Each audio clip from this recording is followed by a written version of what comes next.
Hello and welcome to the France 24 interview. Our guest today is Lazarus Chakwera. He's the president of Malawi. He's also currently chairing the Southern African Development Community known as SADC, and he joins us from Dubai. Thank you very much, Mr. President. You're welcome. I want to begin with the military coup unfolding as we speak in Sudan. What is your reaction? It's very unfortunate that such events are occurring as we speak, and even though there's been coup attempts across the world, this African incident is not welcome at all, because it's not the manner in which Africans deal with issues when there's disagreements. And it seems to me that definitely some part has not agreed or acted according to the agreement set by the parties concerned. The African way is always dialogue, it's always contact, it's always to sit down and find solutions. My own case in Malawi is an example where we had a disputed election. The institutions were able to work this out because the law provided for such. And so democracy is getting consolidated on the continent despite these type of erratic events. And the African Union condemns such, and SADC does not approve any of such.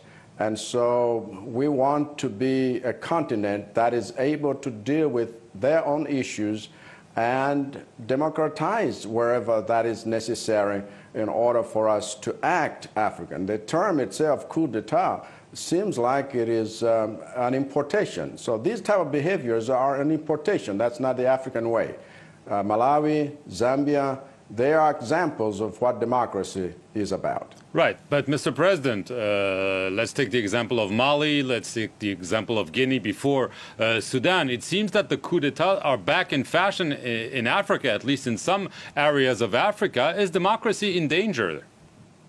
Oh, you're right, in some parts of Africa, and we do not want to tolerate this as if it is the best way of handling issues, and that's why African Union is busy handling such. And like I said, there could be an example of that which is happening all over the world. Except for North America, everywhere there's been coup attempts.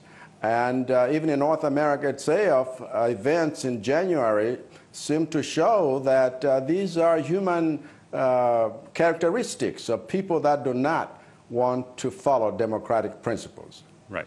I want to turn to the issue of the COP26 in Glasgow. The mood is not very optimistic. Are you optimistic?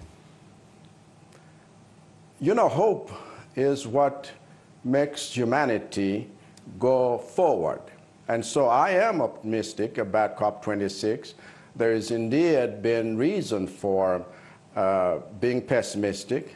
People that have spoken about this, whether at the UN or in other conferences, seem not to have any hope that this will be more than just another talk show. What I'm looking at is really something that needs to challenge all of us as humanity. Do we live up to our word? Do we act on the promises and the pledges that we make?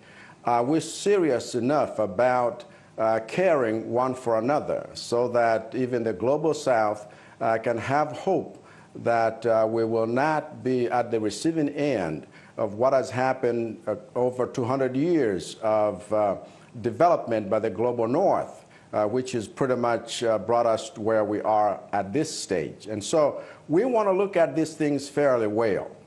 Right. Your country is a landlocked country. It's heavily dependent on agriculture.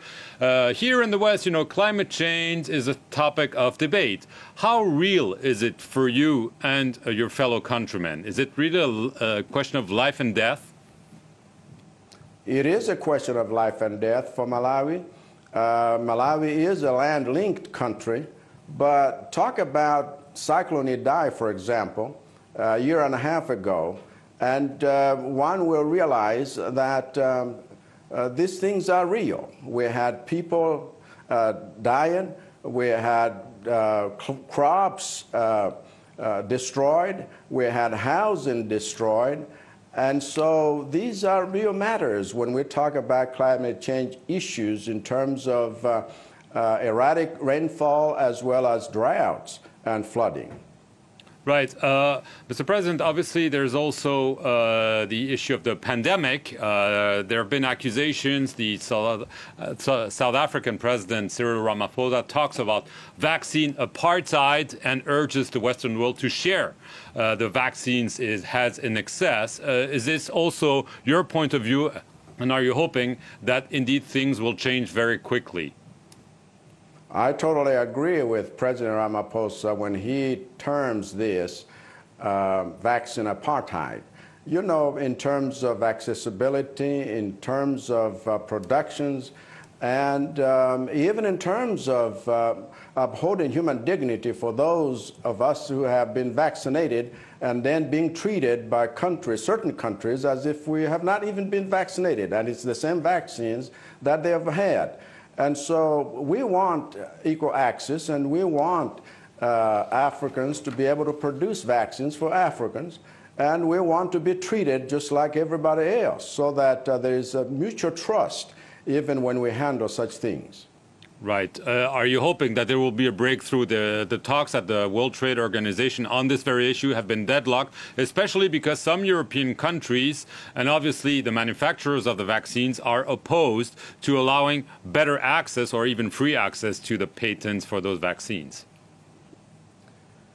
What I'm telling you is that this is a worldwide pandemic. What would it profit any organization or any pharmaceutical company if they have millions and millions of vaccines while people are dying? And is that the way that humanity needs to treat each other? So this is certainly something that needs to be discussed openly, even at the World Trade Organization, because ethics alone would demand that if one country or certain parts of the world are not safe, then nobody else is safe. Right. Mr. President, I'd like to for you to wear your SADC hat. In Eswatini, a country formerly known as Swaziland, we've seen tensions rising in recent weeks as the absolute rule of King Mswati III is being contested. There's an offer of national dialogue. The opposition will have none of it. Are you concerned that this could turn even more violent in this small country? Yes, as leader of SADC and in all the SADC region, we are concerned and closely monitoring what is happening in Eswatini. And we do have an organ in SADC which has to do with politics, peace, and security. And this is being led by South Africa as we speak. And so there's been overtures in order for us to reach an understanding. And democratic aspirations of a people must be respected, and we want to be sure that the processes, however, are processes that everyone has buy-in, because in the end, you do not want to lose lives for the sake of some principle that one adheres to, even though sacrifice and collateral damage sometimes does take place. We want a peaceful transition and a recognition by all parties, including the king himself, that we must respect the wishes of the people. Right. The last issue I want to talk about is Mozambique. SADC sent a military mission over there. It was supposed to be a 3-month mission ending on October the 15th. I understand this has been extended. Rwanda has also sent troops there to fight jihadists who took control of an oil-rich area. Is this an open-ended military mission? I mean, it's always a bit worrying, I guess, when you start saying we're sending troops with no end in sight.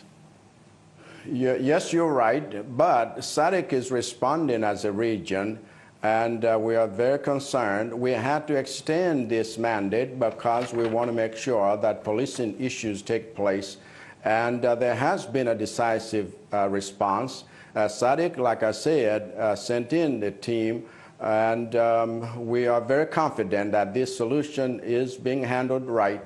And those that have come to help, Rwanda, for example, they have not come to replace or be substitute for what SADC itself or Mozambique itself is doing. They have come to supplement what the rest of the region is doing, and we are confident that this thing will be handled. I'm particularly concerned because Mozambique is our neighbor, and right. So I am also that concerned, even as SADC chair, yes. Yes, but are you confident that jihadists will be wiped out from this area, or are you concerned that this could fester and remain a threat for your country and the region for a long while? I am very confident this is being dealt with even as we speak. As much as we cannot say too much about military operations, I want you to know that we are confident this is being handled well.